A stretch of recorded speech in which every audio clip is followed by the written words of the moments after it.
Y luego de la cintura. Busquen ectopía cortas. Depende. Escuchen. Esa ectopía que ustedes vieron es como que la más marcada, pero hay otro tipo de ectopías cortas. Puede ser una ectopía cordis dentro de la misma cavidad. O sea que no se terminó de formar bien el diafragma o se salió del diafragma y está ahí latiendo entre el hígado y el estómago. No veas el niño dudosa, busquen animales. Sí, pero sí hay bastante deporte en niños, sí. ¿Ya? Hay ectopías que el corazón salió de la caja torácica, más no de la piel. Tú le ves a una caja torácica incompleta y a un corazón así, literal así. La piel. Ah, sí. ¿Cómo?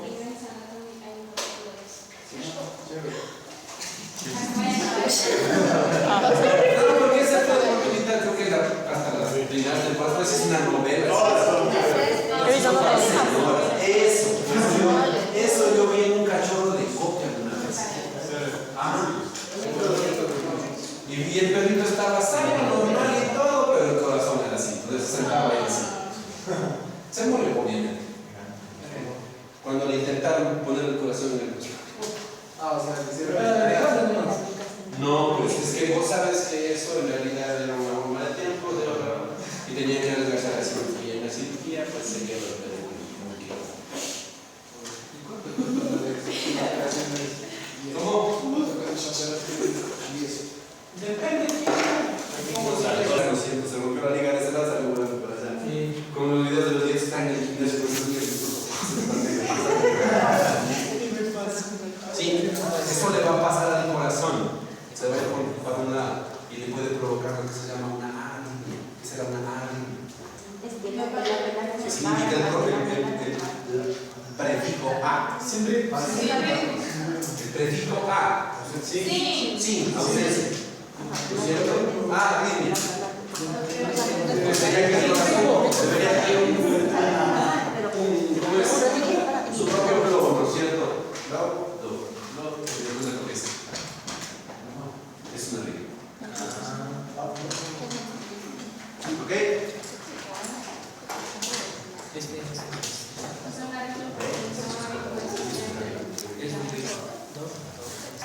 No. Una malformación de estructuras adyacentes.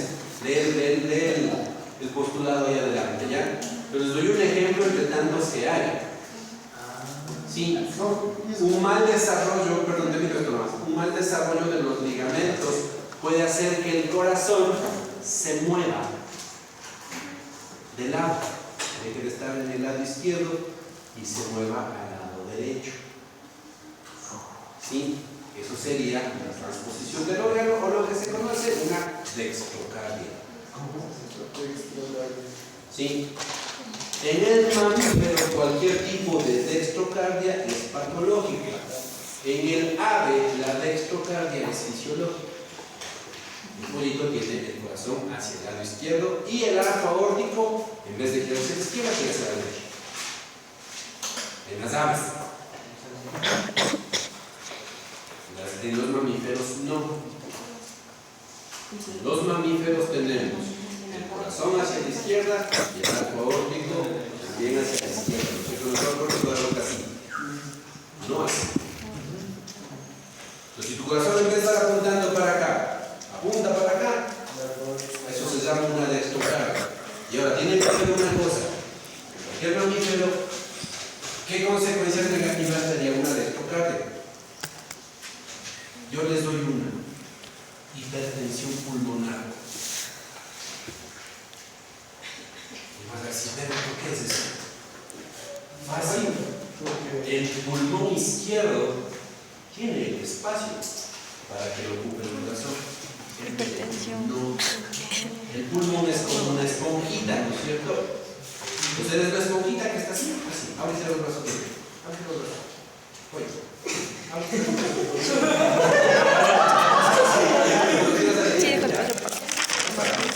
Sería pulmón izquierdo y derecho. Si el corazón se va, no sigue haciendo. Si el pulmón del corazón se va al otro lado, va a ser esta hora. ¿Se entienden? ¿Y qué es lo que estás haciendo? Fuerza para subir. ¿Cómo se llama eso? Hipertensión. ¿Escucharon? Sí. Ya. Eso podría provocar una mala conformación de estructuras adyacentes, por ejemplo, como el pericardio o los ligamentos que lo sostienen. Lo mismo podría ser si es que naces con algún problema que el timo se fibrosó y hizo muy duro y no se volvió el ligamento que necesitaba volverse. Si existe alguna carencia o algún problema hipoplásico a nivel de los tejidos conectivos y adipos, que están en el mediastino, se te va a mover el corazón tiene que estar en un lugar. Sí, dentro de su bolsa cuando está mandando ese bote, sí, pero ahí en su lugar. ¿Correcto? ¿Cómo? Hay gente que nace con dextrocardia, porque también sigue siendo un problema con gente o animales que nacen con eso, difícilmente serán compatibles con la vida. Y si lo son, van a tener un montón de problemas. ¿Sí? Vas a tener una insuficiente insuflación del pulmón del lado derecho, ¿sí? Por tanto vas a tener menos tolerancia al ejercicio, vas a estar cianótico, vas a estar todo lo que dijimos. ¿Correcto? Ya me cansé.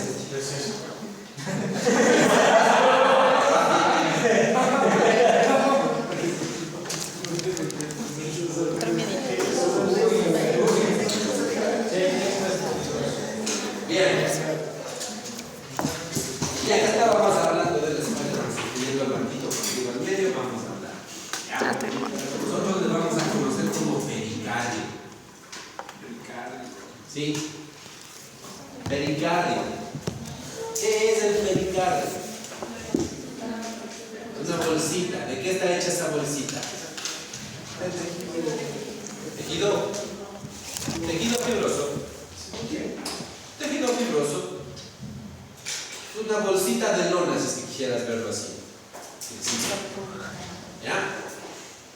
Esa bolsita de lona debe tener normalmente en su hoja visceral una cantidad de líquido, pequeña pero cantidad de líquido, que se conoce como líquido pericardio, ¿no es cierto? A ver, antes de continuar, vamos a pensar lo que se puede verificar.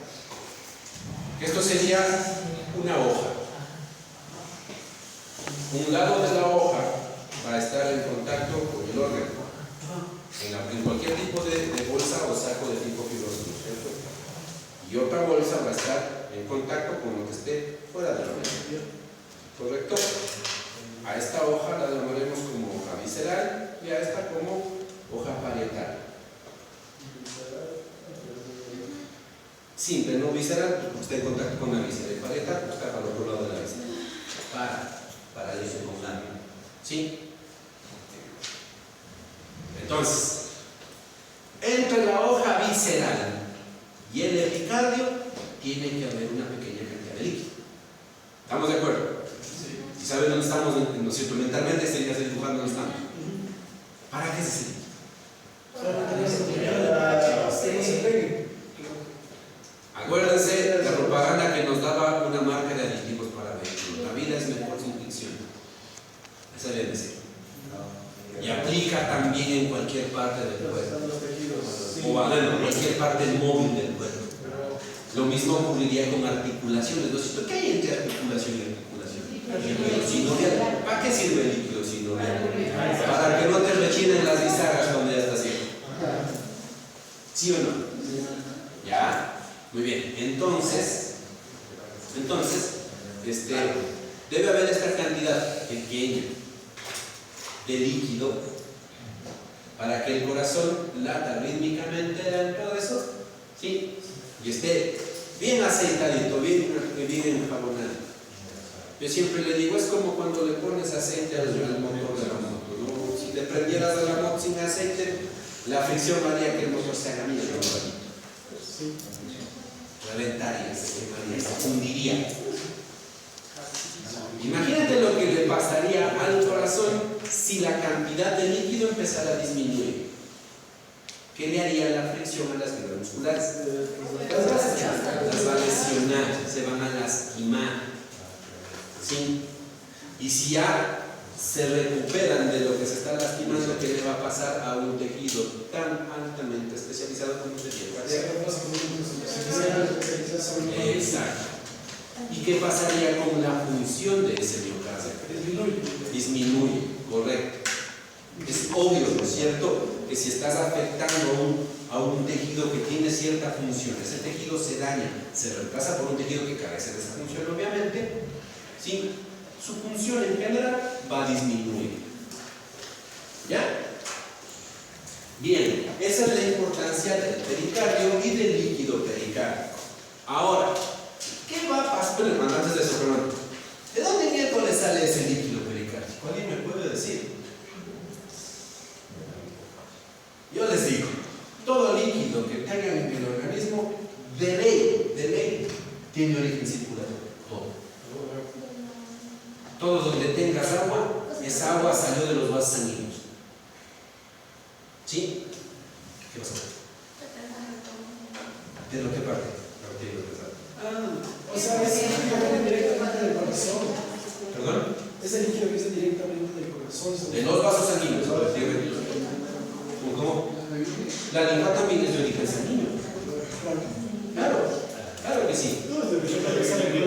¿Qué es la linfa? Facilito. La sangre sin glóbulos. Sin cajetas. Nada más. Pero es del mismo líquido. ¿Entiendes? Todo líquido. Piensa en otro líquido que tengas en tu cuerpo. Uno que elimines. ¿Cuál es el origen de la vida? ¿Cuál es el origen de la leche? La sangre que circula por la glándula mamaria. Sí. Por eso que amamos tanto a los hombres. No eres hombre si no te gustan las glándulas mamarias.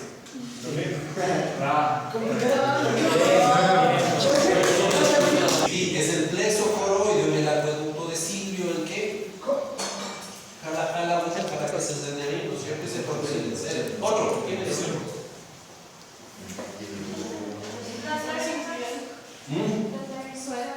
Las lágrimas son producidas por las glándulas lacrimales. Casualmente, las glándulas lacrimales están muy irrigadas, igual que las glándulas salivales. El sudor, sí. Yo les digo uno que se les está olvidando: el humor acuoso.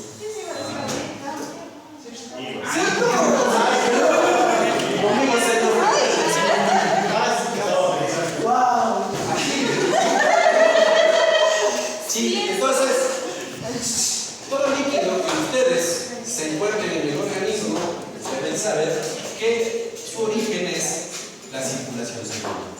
¿Ya? Ahora, ¿cómo es que se forma ese líquido? Y se van a acordar de materias como bioquímica. Hay una clave, es la diferencia de presiones, sobre todo la presión osmótica. ¿Qué era la ósmosis, por definición? A favor del gradiente.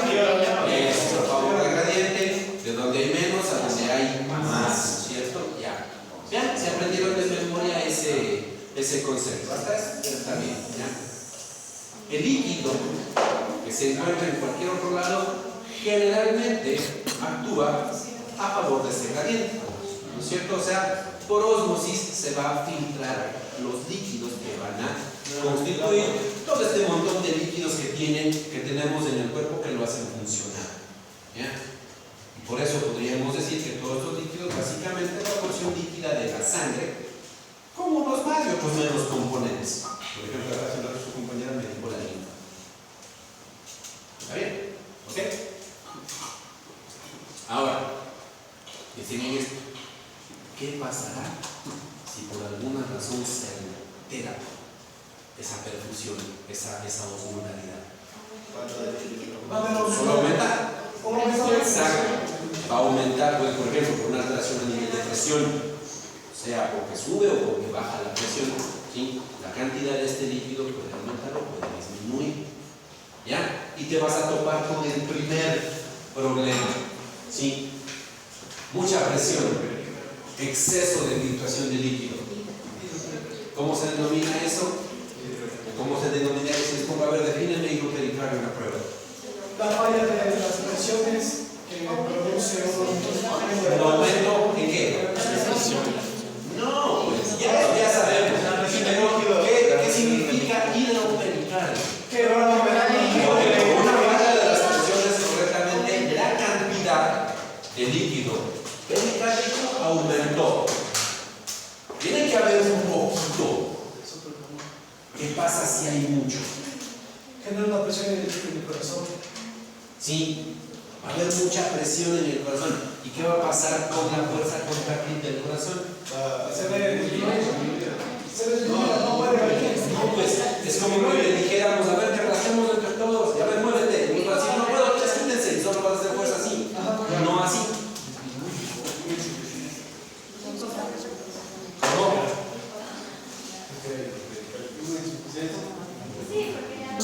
De hecho, sería hiper.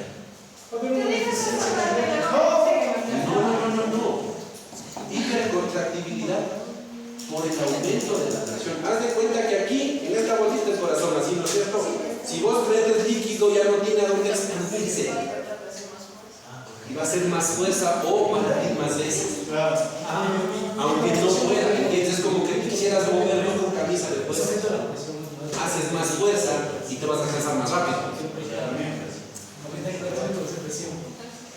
¿Ya? Entonces vean, tenemos un hidropericardio por causas congénitas. Algún problema de marca, de fabricación, pero por una insuficiencia cardíaca congestiva. ¿Qué sería una insuficiencia cardíaca?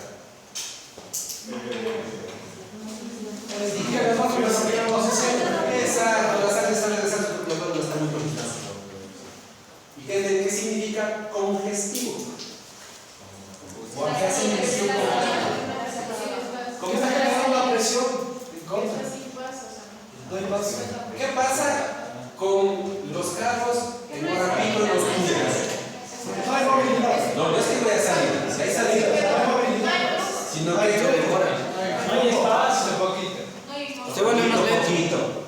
No, siempre va a haber movimiento, siempre. Pero está disminuyendo. No es que no hay, pienses que no hay. Siempre se va a mover la sangre. Lo que pasa es que no se va a mover a la velocidad que tiene que moverse. ¿Sí? Y si es que la sangre se empieza a congestionar, ya te digo, como el contraflujo en los túneles, pega y estás ahí. Puta madre, y ahora, si me quedo en San Roque me van a robar el carro. Y sigue avanzando, y mucha gente nos usa espera y dice, a ver, pero camina, se va a sin caminar. Y avanza más rápido del cuerpo. Hagan en cuenta que eso le va a pasar a los glóbulos rojos de los vasos sanguíneos. Están muy apretados, se van a empezar a extravasar, o sea, salir del vaso, ellos se dan hipertensión. Sí, eso sería un proceso congestivo. Por eso, cuando hay congestión, ¿a qué les recuerda? ¿De qué color queda? Rojo, pues. Claro. ¿Cómo se te pone la nariz cuando estás comiendo? ¿Qué es eso? Congestión. Sí. Ya. ¿Cuál vaso sanguíneo será más proclive a congestionarse? ¿La arteria o la vena? La vena. A ver, sin adivinar, chaval, ¿por qué razón? Pero dígame qué. La vena. Eso. No. La vena, porque es más delgada. ¿Entiendes? Es más fácil de congestionar. A la final la arteria es más dura y la presión va a hacer que se procure salir más rápido. La vena debe ser permeable. ¿Cómo? También tiene cierto nivel de permeabilidad. Claro que sí, pero va a soportar más presión que la vena. La vena no va a aguantar mucho, porque es más delgadita. ¿Correcto? Ahora, una hernia diafragmática. ¿Quién me dice por qué la hernia diafragmática aumentar? Porque si suben los hombros, puede aumentar la presión. Más bien la hernia hace que se pierda la presión. ¿Se han agarrado una jeringa sin suficiente y la has jalado del émbolo? Luego le sueltas y se queda ¿cierto? Cuando tú haces eso y jalas, queda un espacio vacío. Que si le sueltas al émbolo, el émbolo regresa. Ese espacio vacío es la presión negativa. Y es exactamente lo que pasa en tu caja torácica. Cada vez dices sí. Es como que jalaste el émbolo. La presión hizo que el diafragma se contraiga hacia abajo, ¿sí? Y tus pulmones tengan espacio para expandirse. Porque tú no tienes aire en la cavidad torácica. ¿Sí? No hay aire en la cavidad torácica. Es más, si hubiera aire en la cavidad torácica, te vas a morir por neumotórax. ¿Sí? Tiene que estar en presión negativa. Pues cada que así. Ahora imagínate que a la misma jeringa le jalaste el émbolo, pero no le pusiste el dedito. ¿Regresar al émbolo? No. ¿Quedará vacío? Ya, eso es una hernia de diafragma. ¿Escucharon? ¿Quién lo cachó? Ya. Piensa en la jeringa. Agarras una jeringa. Ya. Le quitas la aguja. ¿Qué? Si pues digo, pongo el dedo, así, ay, no. Y jala, ¿no es cierto? Piensa en ese ejercicio, todos lo hemos hecho alguna vez, todos. Y hasta le sueltas, y si le sueltas no suena. ¿Ya? Entonces, haz de cuenta que cada vez que el émbolo se jaló, tú hiciste así. O sea, conduciéndolo a tu caja torácica. Tu caja torácica sería la jeringa. Y el momento la inspiración sería el émbolo. ¿Qué hiciste? Hiciste que la presión dentro de la caja torácica aumente. ¿Ya? Se libere. Esa presión que estás generando, esta presión no es presión positiva, sino presión negativa. No es presión de empujar, es presión de jalar, es presión negativa. Eso hace que los pulmones se expandan en los mamíferos. Porque, ojo, los reptiles y aves no tienen diafragma, ¿no? Ya veremos cómo funcionan después. Supongo que no los tienen. Nadie me gusta de las ciencias. Sí. Entonces, cada vez que tú hiciste así, el diafragma es una, digamos, una sábana de músculo, así, ¿no es cierto? Con un huequito acá donde tiene tejido conectivo, porque por ahí están los hiatos o los huequitos por donde pasan tres cosas. ¿Qué más? La cava, la aorta y el esófago. ¿No es cierto? Ya, pues ahí está. Entonces, cada vez que hiciste así, la sábana de músculo se sube. ¿Entiendes? Jala duro y esto se va para abajo y esto hace que los pulmones. ¿Sí? Y cuando hay presión positiva dentro del alveolo, la presión positiva está haciendo esto vos estás de azul, al CO2. ¿Sí? Alguien que esté de rojo, digamos esto de rojo. Y también está haciendo esto para que entre al organismo el oxígeno. ¿No es cierto? Ya dice sí. Hay un buen intercambio. Ya dice sí. Ese músculo que estaba tensado se relajó. Y el pulmón es como cuando un globo te soltaste la boquilla. Se desinfló. No del todo. ¿Sí? Tiene que dar un poco de dentro del pulmón siempre. Porque si se fuera todo se colapsara y te vas al cielo. ¿Sí? ¿Ya? Entonces si me quedo así, todavía puedo vivir. Porque sí me intercambiar un poquito, pero sí. Y necesito hacer esto. Por eso puedes aumentar la respiración. ¿Sí? Ya. Entonces, si la presión negativa dentro, o sea, si el rato que el diafragma se tensa, tiene un huequito por donde la presión negativa se está escapando, ¿qué le va a pasar al pulmón? No se va a expandir bien. Esa es la respuesta. No va a haber una adecuada insuflación que se conoce, ¿no es cierto? Y si no hay una adecuada insuflación, ¿qué le va a pasar al corazón? Todo rebota al corazón, todo. ¿Qué pasa si el pulmón no se infla bien? A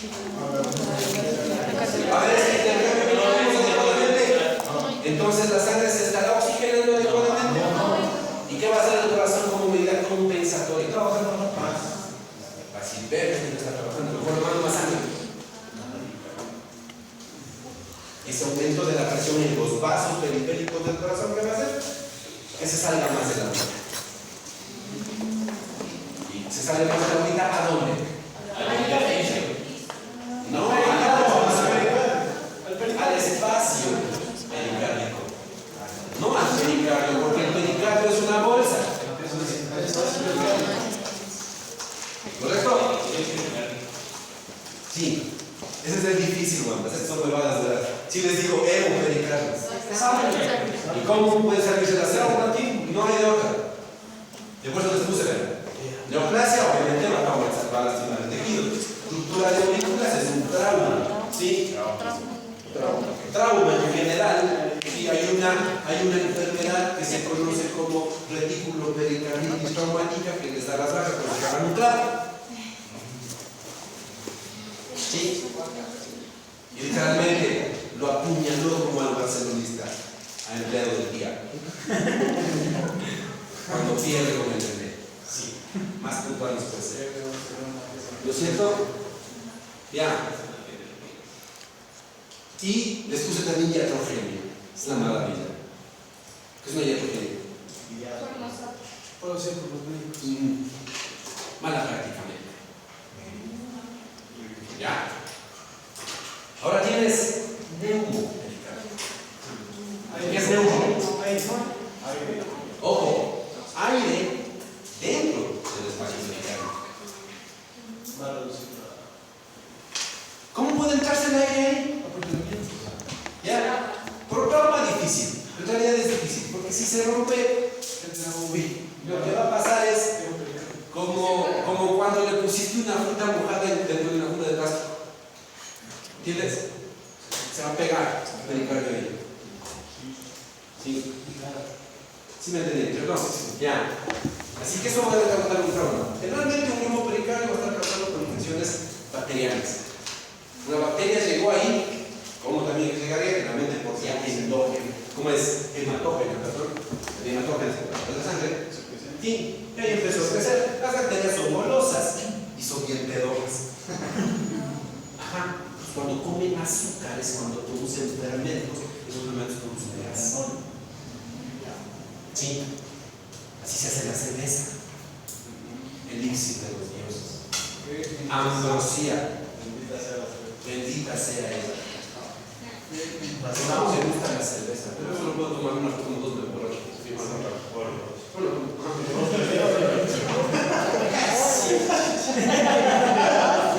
No, creo que aquí vos soplas y desinfectas la mesa.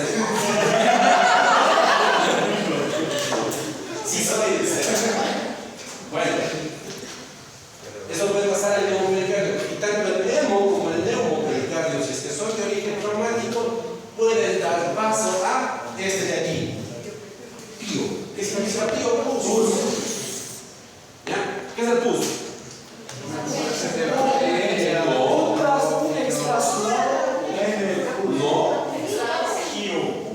A un profesor de microbiología le estás diciendo lo que es el pus. Bacterias. No vamos. O sea, sí hay bacterias, pero no son solamente bacterias. De hecho, el pus es el resultado de la bronca.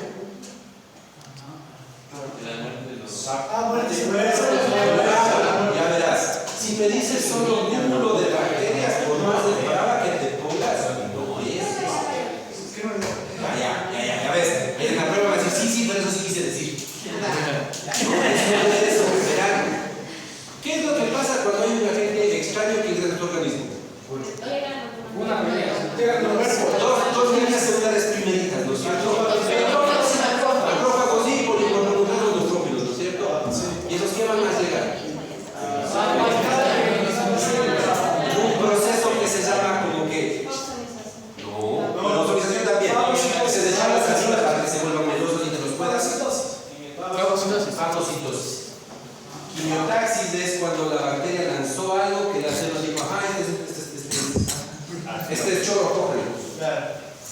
es cierto? La ozonización sería hecha en una red, para que no se corra.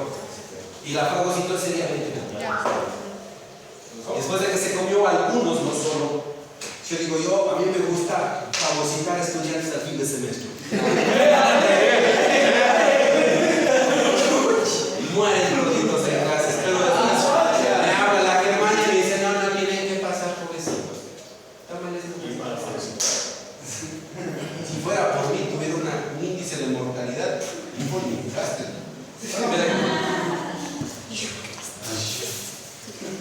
La cosa es que después de que ya se comió a muchos, ¿no es cierto? Ya mató a muchas bacterias, ¿qué hace?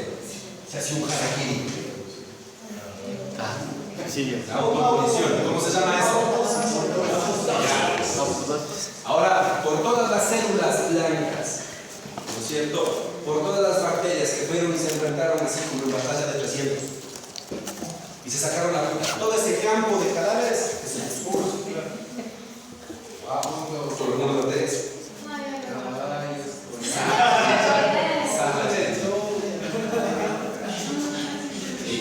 Cuando me equivoque de decir, tienes toda la razón, pero ahorita no, ok, entonces piensen en esto. Aquí hubo una lesión del tejido, se regó la sangre, y aquí hubo un trauma, por ejemplo, ese clavo se traumó la vaca. ¿Qué más puede ser la consecuencia? Lo que sigue. ¿Sí? No, no da cualquier animal. Miren, en los perros, ¿saben por qué se da? Porque no les mandan a hacer la profilaxis. La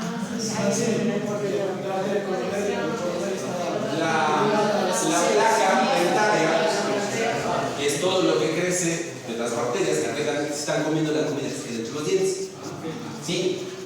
En los animales está mucho más mineralizada que en las personas, incluso condensado o tártaro, con esas placas, y eso está plagado de bacterias que el animal está todo el tiempo. Si esas bacterias llegan por vía hematógena o través del corazón, pueden causar una pericarditis, ¿sí? Una endocarditis bacteriana, una endocarditis proliferativa también puede causar pielopericarditis. ¿Correcto? Pues ahí está. Bien, ahora vamos a tener pericarditis de tipo fibrinoso, seroso, purulento. ¿Ya? Generalmente, y tomen aquí en cuenta una cosita, antes de una cosita bien importante. En patología, el tiempo lo es todo. ¿Sí? Porque vamos a hablar de procesos que se llaman hiperagudos, atlético, ¿no es cierto? Agudos o crónicos. ¿Sí? Y el daño que el tejido pueda recibir dependerá mucho de si es hiperagudo, agudo o crónico. ¿Sí? Normalmente, como ustedes ya vieron, ¿no es cierto? Se rompe un vaso sanguíneo, se lastima un pedacito de algún lado. ¿Qué es lo que sale? No solamente sangre, que no más sangre, hasta la parte de la sangre. Y me tristeza linfa, ¿no es cierto? ¿Y de qué está haciendo la linfa? De dos cosas. Obviamente de linfocitos y proteínas. Las proteínas en contacto con el oxígeno tienden, en contacto con el exterior del vaso sanguíneo, tienden a coagularse y hacerse equilibrios. ¿No es cierto? ¿Cómo se llama eso? Fibrina. ¿Sí o qué? Te has lastimado de tal manera que te has hecho un huequito. Muy común cuando te mueve un perro en gato. ¿Sí? Los que sabemos de pequeñas especies, nos podemos dar nuestras heridas de batalla. Se mueve de los únicas un buen gato. No sé si puedo comer eso. Tiene como una gelatina encima. ¿Qué es eso de fibrina? Entonces, si hay alguna lesión, el primer paso de pequeño será. Ok. Si sigue pasando el tiempo, ¿qué significa que se haga cerosa esa fibrina y ya se empezó a disolver? Se empezó a ¿ya? Y hasta eso se sigue sacando la puta acá arriba, no porque los niños, ¿no es cierto? Y por eso esto ya después pasa a ser, si el tejido sigue, si la lesión, digamos, la bronca sigue, ¿Qué le pasa al entorno? Se contamina, se daña. ¿Y el tejido qué le pasa al tejido? No se pudre, se muere. Y después de lo purulento vendría entonces lo necrótico.